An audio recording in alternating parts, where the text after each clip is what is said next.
नमस्कार प्रेक्षकांनो, आजच्या एपिसोडमध्ये इथे आता डॉक्टर निनादने पलटी मारलेली असते. तर प्रेक्षकांनो, डॉक्टर निनादने खरं तर नागेश्वरला इथे आता दत्तूचं हृदय काढून आपण तेच हृदय प्रभासला लावू शकतो ही आयडिया डॉक्टर निनादने नागेश्वरला दिलेली असते.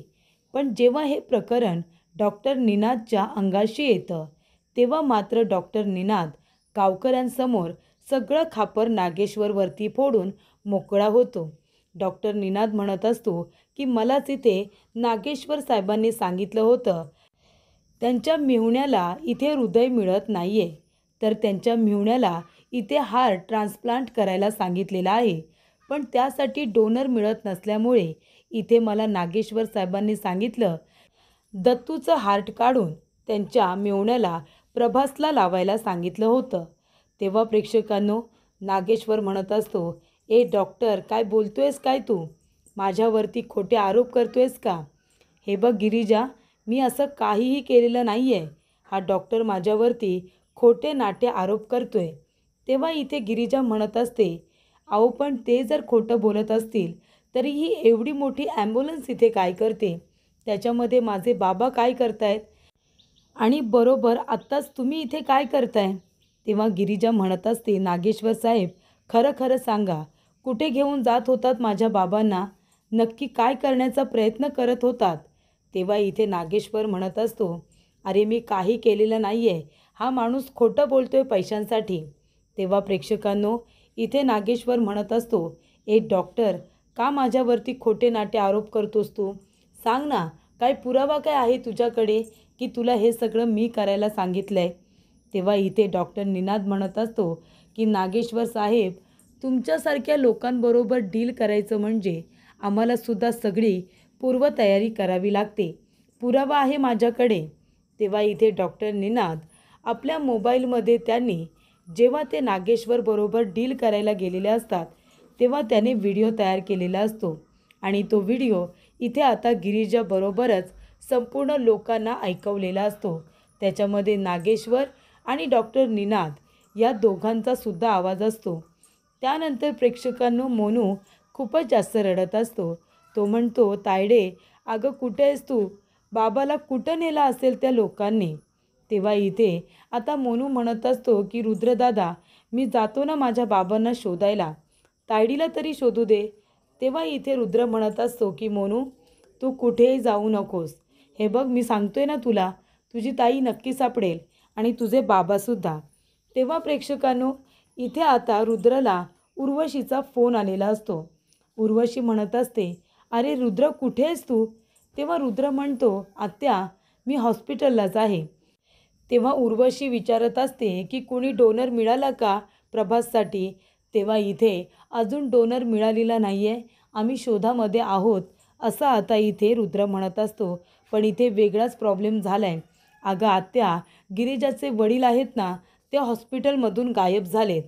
तेव्हा इथे उर्वशी म्हणते, अरे तुला काय करायचं आहे? तिथे तू तुझ्या प्रभास काकांसाठी गेला आहेस ना, मग तिच्या वडिलांजवळ तुला काय करायचं आहे? आणि इथे दादासाहेब कुठे आहेत? तेव्हा रुद्र म्हणतो, बाबा इथे नाही आहेत. मग बाबा घरी पण नाही आहेत, मग कुठे गेले? तेवढ्यातच एक माणूस येतो आणि म्हणतो, रुद्रदादा लवकर चला, अहो आपले आबासाहेब. तेव्हा रुद्र म्हणतो, काय झालं आबांना? आणि तेव्हा इथे रुद्र त्या माणसाबरोबर आता मंदिराच्या इथे यायला निघतो. त्यानंतर इथे नागेश्वर म्हणत असतो, अरे गावकऱ्यांनो, मी असं का करेन? मी खरंच असं काही केलेलं नाही आहे. तेव्हा इथे गिरिजा म्हणत असते, अहो पण त्यांच्याकडे पुरावा आहे. तुम्ही बघितलंत ना, त्या मोबाईलमध्ये असलेला आवाज हा तुमचा नाही आहे का?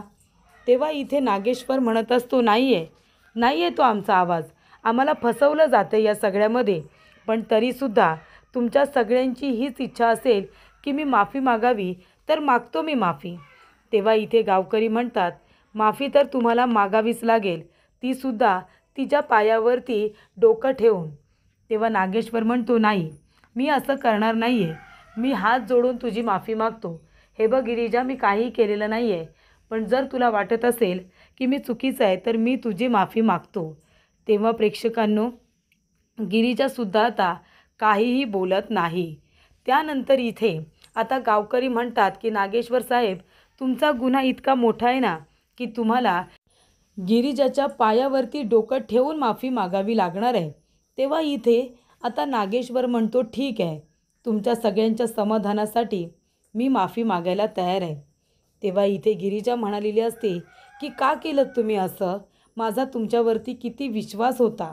मी तुमच्या घरी खरं तरी यायलाच नको होतं. मला किती सगुणा मावशीने समजावलं की त्यांच्या घरी जाऊ नकोस म्हणून तरीसुद्धा मी आले, तुमच्यावरती विश्वास ठेवला.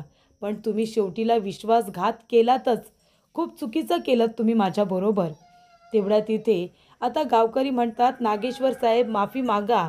तेव्हा रुद्र म्हणतो, आबासाहेब हे काय करताय तुम्ही? तुम्ही यांची माफी का मागताय? काय केलं काय तुम्ही? तेव्हा इथे गिरिजा म्हणत असते, तुम्ही श्रीमंत दादाला फोन केला होतात ना की माझे वडील इथे हॉस्पिटलमधून गायब झालेत म्हणून? कोणीतरी त्यांना घेऊन गेले. तुमचेच आबासाहेब घेऊन जात होते माझ्या वडिलांना. तेव्हा इथे रुद्र म्हणतो, काय?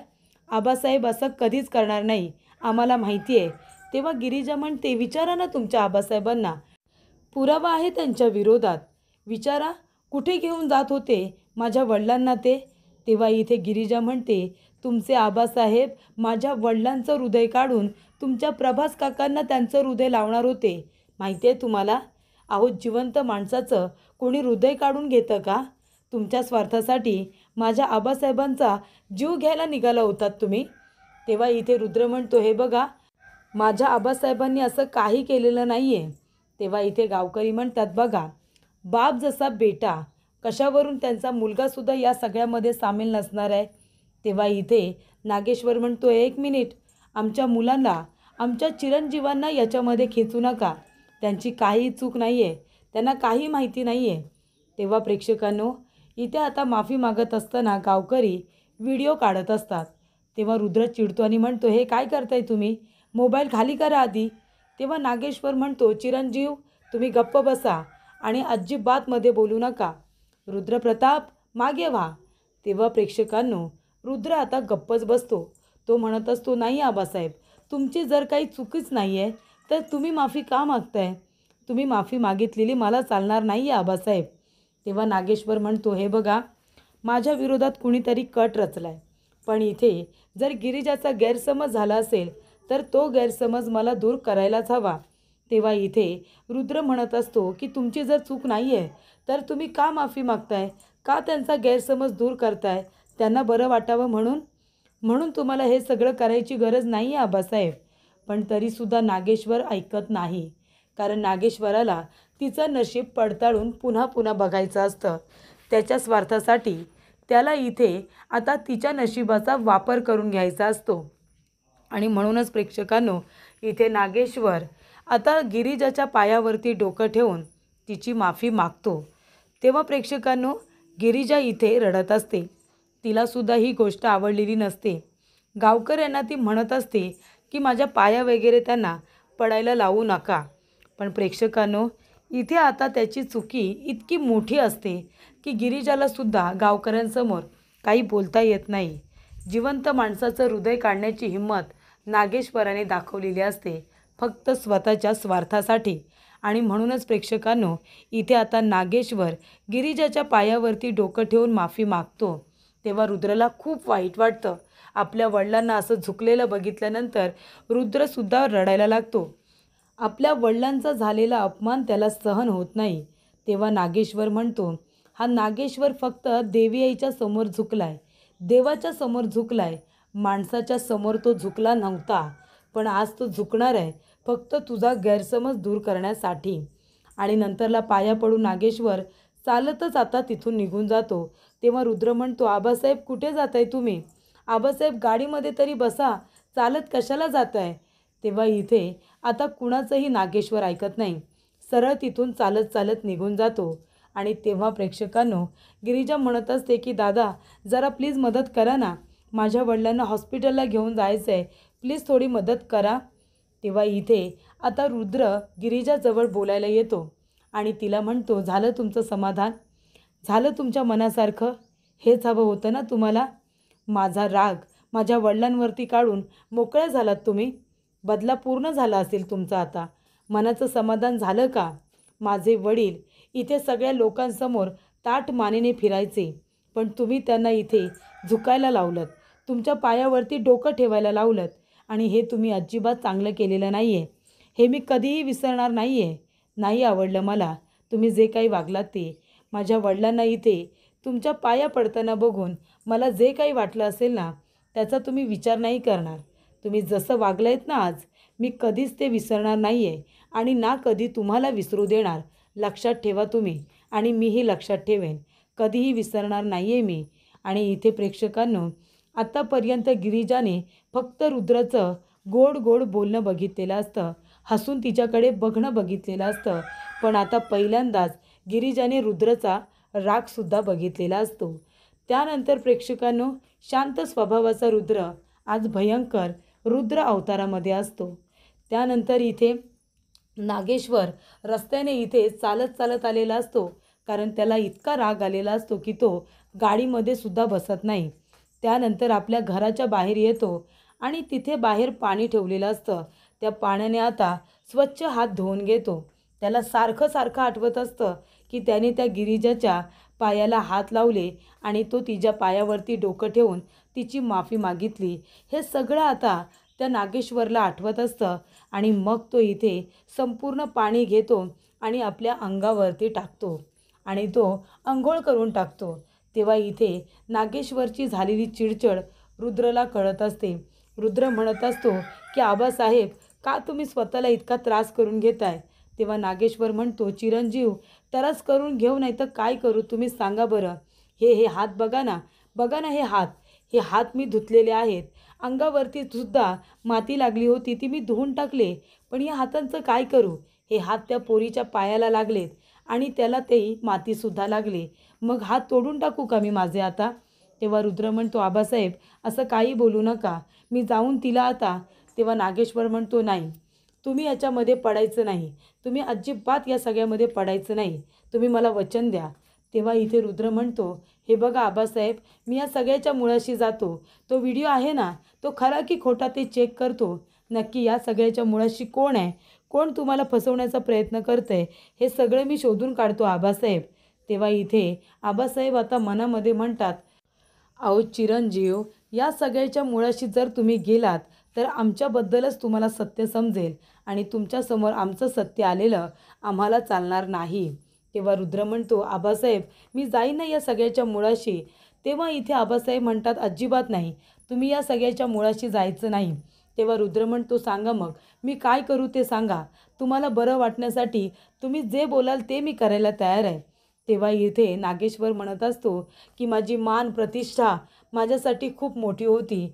या इथे संपूर्ण पंचक्रोशीमध्ये मी इथे मानाने ताठ मानेने फिरत होतो, पण आज पहिल्यांदा मला हरल्यासारखं वाटतंय, मला झुकल्यासारखं वाटतंय.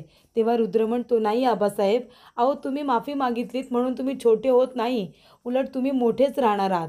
तेव्हा इथे नागेश्वर म्हणत असतो की हे बघा चिरंजीव, जर तुम्हाला माझ्यासाठी काहीतरी करायचं असेल ना, तर चला माझ्यासोबत आणि मला वचन द्या. तेव्हा इथे रुद्र म्हणतो की आबासाहेब, तुम्हाला बरं वाटण्यासाठी तुम्ही जे बोलाल ना ते मी करायला तयार आहे.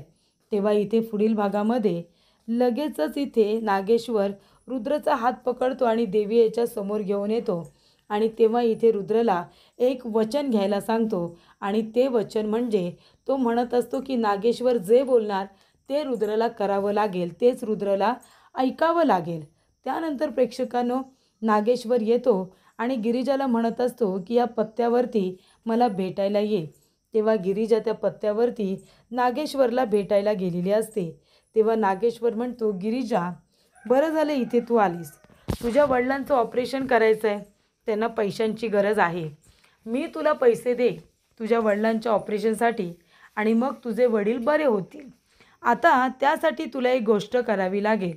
तुला आमच्या मुलाबरोबर, रुद्रप्रतापबरोबर तुला लग्न करावं लागेल आणि जर तू लग्नाला नकार दिलास ना, तर मात्र तुझ्याकडे काही ऑप्शन नाही आहे.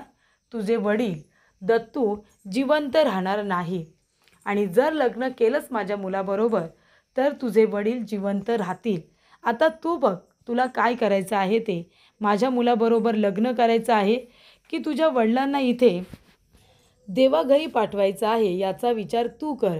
तर इथे नागेश्वरने आता चांगलीच अट ठेवलेली असते की इथे गिरिजाचं आणि रुद्राचं लग्न लावून देण्याचा निर्णय हा नागेश्वराने घेतलेला असतो.